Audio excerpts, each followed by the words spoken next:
Okay, we're talking about automatic transmission test 2 here today. Sprag clutch and roller clutch are two types of planetary gear sets used in automatic transmissions. That's not true. Sprag clutch and roller clutch are both one-way clutches. Now, Daniel, you remember that one that we were working with over there that it would only turn one way? And Sprags, you might even see in your book illustration, they look like, this is an old picture that I drew the other. They look like little bow ties. They're sort of made like that. And there's a bunch of them in a line. And whenever it goes one way, they tilt and let it go. And when it goes the other way, they bind up so it won't turn but one direction. And it's made in a circle there. That's called a sprag. That's called a sprag. The roller clutch has got little round rollers in it to do the same job, but they roll on little ramps. Okay, so that first question is actually a falsie, right? Number 2, it is the combination of rotary flow and vortex flow that actually makes the torque converter function. True. That is true. When you're spinning that thing, that centrifugal force is going to throw the fluid out around that impeller, and it's going to hit the turbine blades, and it's going to start turning them. It comes out of the turbine blades, goes back through the stator, which in the center of the stator there's a one-way clutch that's mounted on the stator support. And after the torque converter reaches a certain speed, that one-way clutch starts letting the stator turn with it, and you just got a big mass of turning fluid. What the deal is in there. Now, number 3, if a stator one-way clutch problem is suspected, a stall test or a bench test can be run, and that is true. Everybody remember when we talk about a stall test, you go to your book, you're going to find out, like for instance, if you look on something like a 01 or 02 Expedition with a 5.4 in it, and the transmission they had in those, the stall test was supposed to be about 2,800 RPM.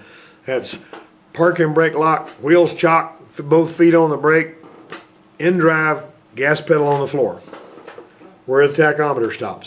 That's the stall. That sounds scary, don't it? It is going to build up heat pretty quick.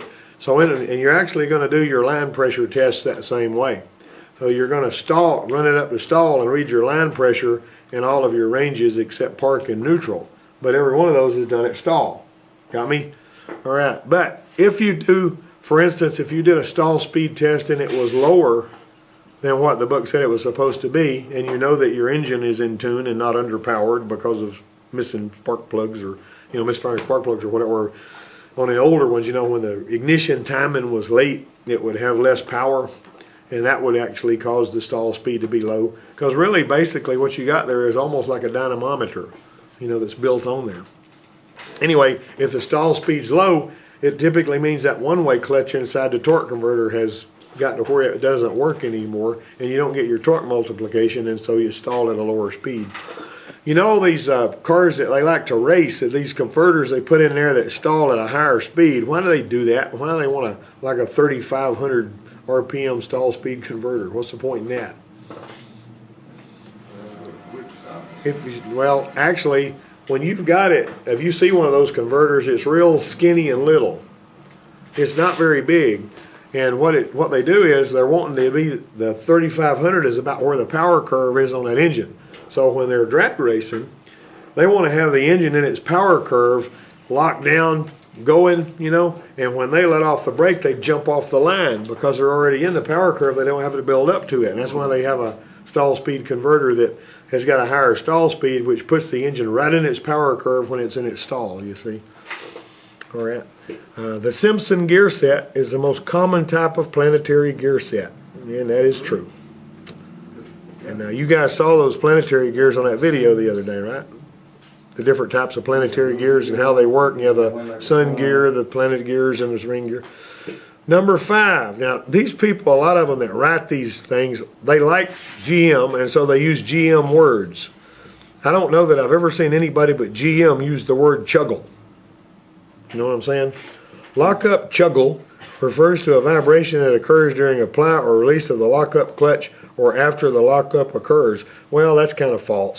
But what you're talking about, chuggle is basically what they're looking at as a surge, is the way that I've always understood that. We call it a surge. Different other automakers call it a surge. But somebody way back up the line at GM started calling that a chuggle. You can understand the term surge But unless somebody tells you what chuggle means, you know, you're going to be saying, what the Sam Hill are they talking about when I say chuggle? You know, so, but anyway, the stator one-way clutch can fail only if the clutch is constantly locked. Now that's false. It can fail either locked both ways, or it can fail either freewheeling both ways. But it's supposed to lock up just one way. Most Planetary gear checks are simple visual inspections for damage and wear. What is all that racket we're hearing out there? I don't know. I mean, it sounds like a phone ringing, but I don't know what it is. It's strange. Anyway, that's 7. You basically are going to take your Planetary gear set and just spin it, and you can look at something metal and tell if it's worn out, if the gears are burned up and discolored, or if they're rattling around loose, or they look all, chewed up. Let's see. The Ravino gear set operation is the same as the Simpson set. Well, that is true. Pretty much the same. The primary cooler for the fluids in the transmission is located beside the transmission. Where's the transmission cooler, guys? It's in the radiator. It's either in the radiator or it's in front of the radiator. Now, inside the radiator, if it's in there, there's a little oil cooler that's swimming in the coolant. The oil's going through this cooler, and the coolant is on the outside of it. And if it gets compromised, then you're going to wind up with a bunch of water in your transmission, right? Or will you? It can back up in there, because we had to dry that. The one we dropped the transmission on. I thought the lines were separated. We had to dry that. They are, unless the cooler's compromised. Yeah, because I could tell that it had backed up, so we had to dry it. It got thick like oil and water mix. Yeah. So what happens is, but what has more pressure? That's what you got to think about. What has more pressure? The cooling system. What's the cooling system pressure on most vehicles? I mean, how much pressure is in the cooling system when the engine's hot? That's a lot of pressure. 15 pounds. Because you got a radiator cap, 15, 16 pounds, something like that. All right, how much pressure is on the transmission cooler usually? You have a high pressure. Depends on if it's idling or if it's, at pull. If it's pulling, you're going to have 35 pounds of pressure, more or less, on the cooler. So if you've got more pressure on the cooler, you're more likely to put oil in the radiator than you are to put radiator water in there. But if for some reason the pressure in the cooling system goes, is higher at that point than the one in the transmission cooler, you're going to have fluid going the other way. So it's all about a pressure differential, which way things go.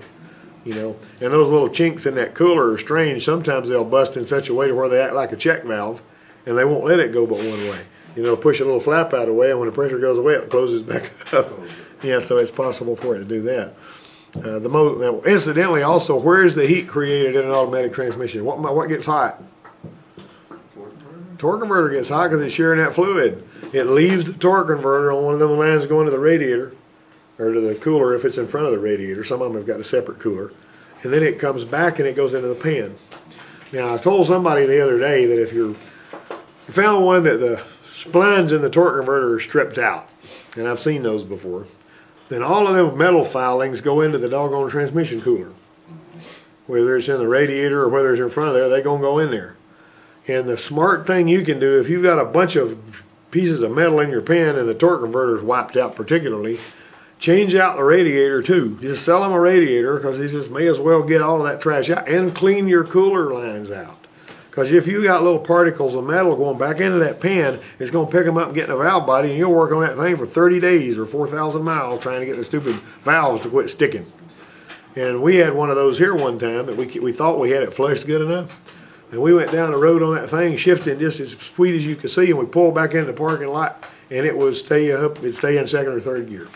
You pull the valve body apart, clean it, find stuck valves, put it all back together, down the road again. We worked on that darn thing, worked on it. And they've got little filters you can put in there that's got magnets in them that are made for transmission, to stop this kind of stuff. But my perspective, change the radiator and flush the daggum lines out, or change the cooler if it's got a separate. Or if the radiator's too expensive, buy one of those little coolers like they sell at the parts house for $29.95, and just run those lines around the radiator and put the cooler up in front. Do a professional job of it. You don't do no half-wit hayseed job that looks like somebody jerry-rigged it. All right. Alright, so maybe if you're a professional, every job's a picture of the person that did it. That's my little mantra that I'm always saying, okay? Now let's look at these multiple guess questions, right? An impeller, a turbine, and a stator are components of what? Excuse me. Number 10, the most common type of in-vehicle test is the converter leak test. No, you can't leak test the converter in the vehicle. Let me tell you a little something else, just briefly. You're going to see this picture a lot. A little button on the front of the torque converter, right? You see that? Yeah. Believe it or not, you'd be surprised how many times fluid's leaking from around that. So what'll happen is you'll see a bunch of transmission fluid dripping out of the bell housing, and you'll say, well, I've got a bad torque converter seal. Alright, so you think you got a bad torque converter seal, so you pull the transmission out, and if you're not paying close attention to stuff, you just go ahead and throw a torque converter seal in it, and you figure, well, while I'm here, I'll put a rear main seal in it too, because on most of them, it's, you know, behind the flywheel, like on Abby's car, you still got to put that seal in there, Abby. Yeah. Anyway, if you pull one out that's had a leak coming out of there that's pretty bad, you better be looking at this sucker.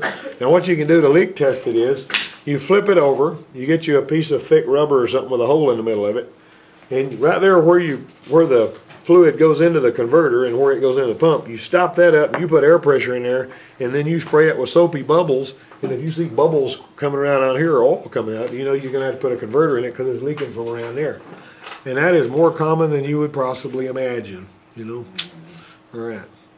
Another thing that happens is whenever you've got that completely expanding and contracting torque converter, it can crack the flywheel around those boats too, so pay attention to that.